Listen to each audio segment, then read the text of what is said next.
Are all transitions painful? Well, of course not. But there's a reason why the ancient traditions of initiation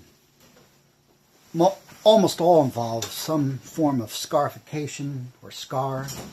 When Jacob in Genesis wrestles with the angel, there's a reason the angel breaks his hip.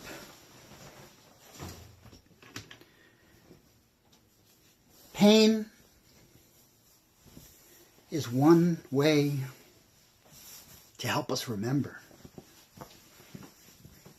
Otherwise, we'd forget.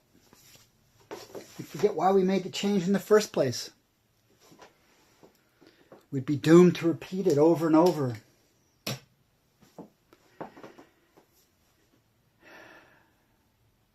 It also helps us to be ready for the ultimate change.